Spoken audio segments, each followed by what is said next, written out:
যেভাবে দৃপ্তকণ্ঠে আগের মুখ্যমন্ত্রীর সময় তুমি প্রশ্ন করতে পেরেছিলে, মমতা বন্দ্যোপাধ্যায় নথি নিয়ে চলে যাচ্ছেন। অভিষেক বাবু, একটাই প্রশ্ন, আপনি বলেছিলেন প্রতিশ্রুতি দিয়ে প্রতিশ্রুতি রাখার নাম, দলের নাম তৃণমূল কংগ্রেস।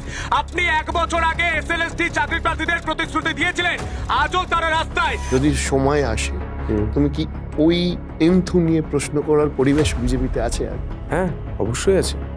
সব থেকে বড় গণতান্ত্রিক দল, আপনার প্রশ্ন করার জায়গা আছে, আপনার বলার জায়গা আছে, আর আপনি বলছেন এই কথার গুরুত্ব আছে। শুভেন্দু অধিকারীর সাথে তোমার কাজের অভিজ্ঞতা কেমন? অসাধারণ। জনতার দরবারে একটা কোনো ব্যক্তি অভিযোগ করছেন, সঙ্গে সঙ্গে সলভ। উনি 100% সলভে বিশ্বাস করেন, নো 99.99%। শ্রাবণী মেলা তো আসছে,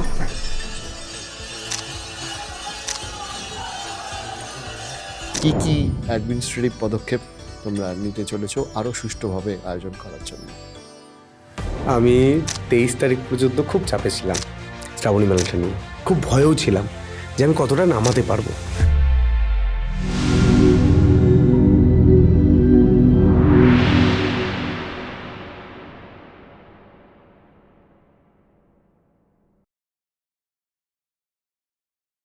আমার একটা জিনিস জানতে ইচ্ছা করে, আমি আবারও বলছি যে আমি ওই ওই ওই ওই পার্টটাতেও আসবো, তোমার সাংবাদিক জীবন।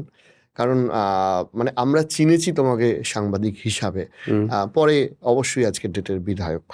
আমি বলছি যে ধরো যেভাবে দৃপ্তকণ্ঠে আগের মুখ্যমন্ত্রীর সময় তুমি প্রশ্ন করতে পেরেছিলে, এখন তো পলিটিক্যাল প্রোটোকল অনুযায়ী সেটা এই সরকারে সম্ভব না, কিন্তু বদ্ধ ঘরেও যদি সময় আসে তুমি কি ওই ওই এন্থু নিয়ে প্রশ্ন করার পরিবেশ বিজেপিতে আছে আজকের হ্যাঁ, ডেটে? অবশ্যই আছে।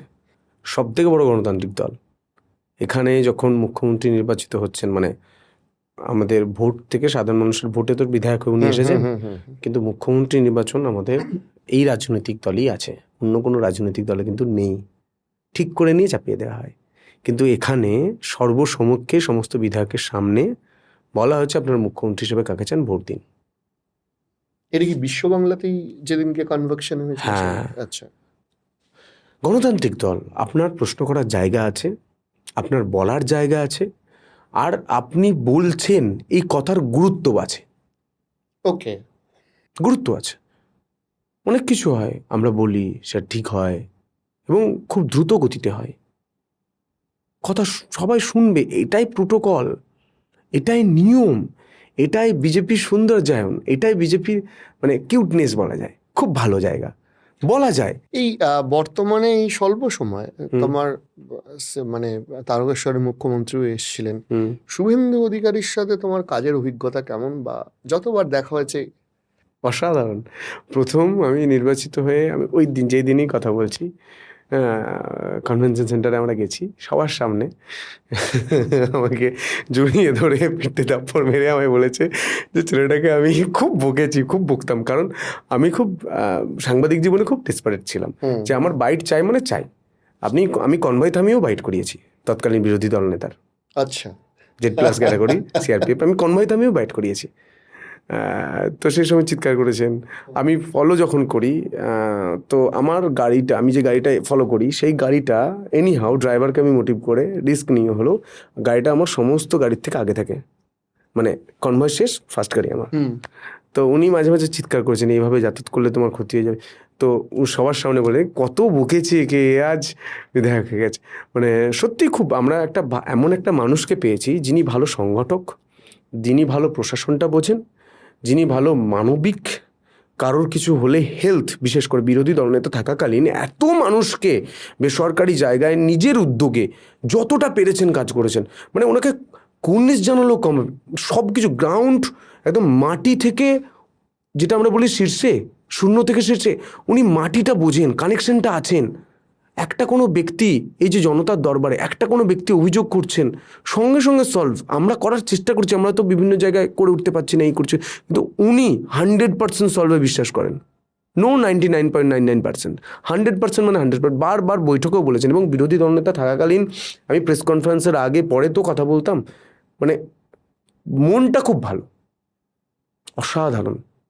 আপনি বিরোধী রাজনৈতিক দল করতে পারেন, কিন্তু আপনার অসুবিধা নেই আপনি যদি আজও কাঁথির বাড়িতে যান, ওনার পরিবারের সদস্য এবং উনিও বা ওনার জায়গায় উনি কিন্তু 100% দিয়ে ট্রাই করেন। আপনার বই আমি নিজে দেখেছি, মানে উনি বিরোধী দলনেতা, উনি বাড়ির উপরে আছেন, আমরা গাড়ি নিয়ে সবাই, আমি আমার অনেক কলিগস বিভিন্ন চ্যানেলের, তারা গাড়ির নিচে বসে আছি।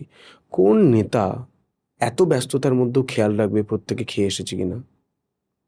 কোন নেতা খেয়াল রাখবে যে আমার বাড়ির সামনে যারা জমায়েত হয়েছে কার বই লাগবে, কার হেলথ ট্রিটমেন্ট লাগবে?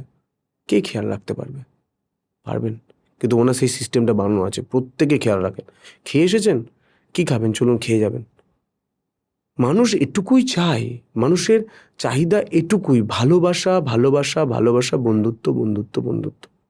আপনি যদি কাউকে ভালোবাসেন, কারোর সঙ্গে যদি বন্ধুত্ব হয়, আপনার সুখ দুঃখ সব কিছুই তার হয়ে যায়। উনি সেভাবে মানুষের সঙ্গে মেশেন।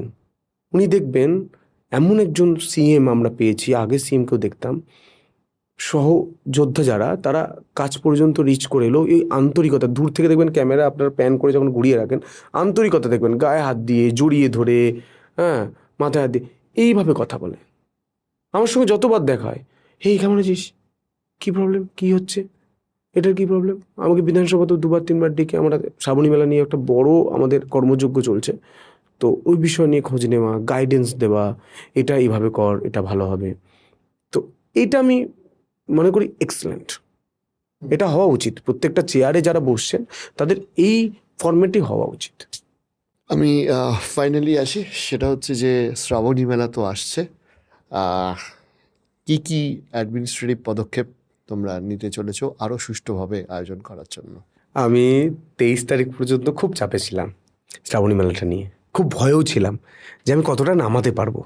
2 তারিখ রাজ্যের মুখ্যমন্ত্রী গেলেন, আমাকে পাশে দান করিয়ে বললেন এবারে শ্রাবণী মেলা বড় করে হবে। তার আগে আমি একটা প্রসপেক্টটা নিয়ে সিএমকে দেখিয়েছিলাম যে আমরা শ্রাবণী মেলাটা বড় করে করা উচিত, এই বিষয়গুলো আমরা করব, রিস সেন্টার বড় করে সেবা দেওয়ার জন্য, এবং যাতে প্রোগ্রামটা সুষ্ঠুভাবে হয়। মেন প্রায়োরিটি রাস্তাটা যাতে আমরা খুব সুন্দর করতে পারি, যাতে পায়ে না লাগে, সেটা নিয়ে সিএম যেমন ভাবছেন, তেমনি ইউডিএম মিনিস্টার অগ্নিমিত্রা পল নিজে ভাবছেন, ইউডিএম সেক্রেটারিকেও ইনভলভ করেছেন, যাতে আমরা রাস্তাটা খুব সুন্দর করে করতে পারি। প্রতিদিন রিভিউ বৈঠক করতেই হবে। আমি বলছি না এটা রামরাজত্বের সরকার চলছে, প্রতিদিন রিভিউ বৈঠক, আজ 6টাতেও আছে, প্রতিদিন 6টা হোম টাস্ক, এবং রিপোর্ট এক জায়গা থেকে রিপোর্ট নয়। ধরুন আমরা 4 জন মিলে বৈঠক করলাম, তো 4টে জায়গা থেকে রিপোর্ট জমা পড়বে। আমার যে রিপোর্ট জমা পড়বে, যেটা আপনার তরফ থেকে অসুবিধা আছে, সেই রিপোর্ট থাকবে, আমি জমা দিলাম। আপনারও তো বলার স্কোপ আছে, আপনি যে মিটিংয়ে আছেন, আমার দপ্তর থেকে যে অসুবিধা হচ্ছে সেটাও তো আপনি রিপোর্টে জমা দেবেন। সমস্যার সমাধানে ধ্যান দেয় এই সরকার। আমি কাজ করে সত্যি কথা বলছি, খুব কমফোর্ট ফিল করছি, মানে, এবং যে লাল ব্যারিয়ারগুলো আছে না সরকারে, প্রচুর লাল ব্যারিয়ার, লাল সুতো থাকে। কীরকম, যে এই দপ্তর ওখানে ইনভলভ হতে পারবে না, এই দপ্তর এটা করতে পারবে না, ওটা, মানে আমি এই প্রথম সরকার দেখলাম সবাইকে সিঙ্গেল উইন্ডোতে কাজ করার জন্য সবাইকে নিয়ে এসে এক টেবিলে বৈঠক, একই জুম কলে বৈঠক, এবং সেই জায়গা থেকে সলিউশন সঙ্গে সঙ্গে, পেপার ওয়ার্ক সঙ্গে সঙ্গে, কোনো ফেলে রাখা যাবে না। এবং আমি জানাই শিব ভক্তদের, আমি খুব খুশি, এটা আমি খুব আনন্দিত যে এবারে শ্রাবণী মেলাটা এই পশ্চিমবঙ্গ সরকার জাতীয় উৎসব হিসাবে ঘোষণা করেছে তারকেশ্বর মেলাকে। এর জন্য ধন্যবাদ জানাই সরকারকে এবং আমাদের রাজ্যের মুখ্যমন্ত্রীকে, এবং তার সঙ্গে সঙ্গে উনি আস্থা ভরসা রেখেছেন যে এর উপর দায়িত্ব দিয়েছি, করবে, এবং আমরা সবাইকে নিয়ে একসঙ্গে সরকারি আধিকারিক, পার্শ্ববর্তী বিধায়ক যারা রয়েছেন তাদেরকে নিয়ে আমরা একসঙ্গে এটাতেই মনোনিবেশ করেছি। আমি জানিয়ে রাখি 14 তারিখ, 14ই জুলাই সন্ত সমাজ তারা ভারতীয় সংস্কৃতি নিয়ে একটি আয়োজন করেছেন, যেখানে মুখ্যমন্ত্রী আসবেন, সম্মানীয় মুখ্যমন্ত্রী, এবং সেই ছবিটা দেখার জন্য আপনারা প্রস্তুত থাকুন। এবং তারপর শ্রাবণী মেলায় একাধিক চমক রয়েছে, এবং আমি একটাই অনুরোধ করব প্রত্যেককে, আপনাদের প্রত্যেকের সহযোগিতা আমরা কামনা করছি। আপনারা আসুন, যে কোনো সমস্যা হবে হেল্পলাইন নাম্বার থাকবে, পুলিশ থাকবে এবং প্রশাসন থাকবে। আপনাদের সমস্ত সমস্যা সমাধানের জন্য আমরা সেবক হিসাবে আপনাদের কাজ করছি। আপনারা আসুন, মন খুলে আসুন। বৈদ্যবাটির ঘাট অনেকটা প্রশস্ত হচ্ছে, সেখানকার বিধায়ক সবসময় সেখানে পড়ে রয়েছেন। আমরা ঘাটটা অনেকটা বাড়াচ্ছি যাতে অনেক মানুষ জল তুলতে পারে। রাস্তা সুন্দরভাবে আমরা বারবার এটাও বলেছি যে আমরা নিজেরা খালি পায়ে হেঁটে দেখবো, কিন্তু একটা যদি কাঁকড় পায় তাহলে কিন্তু খারাপ হবে। তো রাস্তা ভালো হচ্ছে, আপনাদের ফেসিলিটি মানে সুবিধা, আপনাদের খাওয়া, আপনাদের পায়ে কোনো মোচড় লাগলো, পায়ে কোনো আঘাত পেলেন হাঁটতে গিয়ে, সেটা ঠিক করার জন্য আপনারা যদি রেস্ট করতে চান, রেস্ট সেন্টার মানে সেবা সেন্টার যেগুলো করা হচ্ছে, এবং তার সঙ্গে সঙ্গে গোটা রাস্তাটা জল এবং টয়লেট, অর্থাৎ আপনি কোথায় টয়লেট যাবেন মহিলাদের যদি মহিলাদের জন্য, অসুবিধা না হয়। সবার জন্য, পুরুষ মহিলা সবার জন্য। এবং রেস্ট সেন্টারগুলোতেও থাকছে, বড় রেস্ট সেন্টার সব থেকে বড়, যেখানে প্রধানমন্ত্রী জি এসেছিলেন, সভা করছেন, সেখানে হচ্ছে। এবং আমরা এখানে কালচারাল অনুষ্ঠানও ইন্ট্রোডিউস করিয়েছি এবারে। আমরা চেষ্টা করছি, সবাই মিলে চেষ্টা করছি, এটা আমাদের সব থেকে বড় টাস্ক, আমরা সাকসেস করার চেষ্টা করছি। আপনাদের সহযোগিতা কামনা করছি। Thank you so much. নিশ্চয়ই এরপর আরও আড্ডা হবে, কারণ আমরা দুজনেই একই জেলার ছেলে, এক আড্ডায় শেষ হবে না। আমার আশা রইল যে তোমার সাথে মাঝে মাঝে কিন্তু আমাদের আড্ডা একদম একদম একদম একদম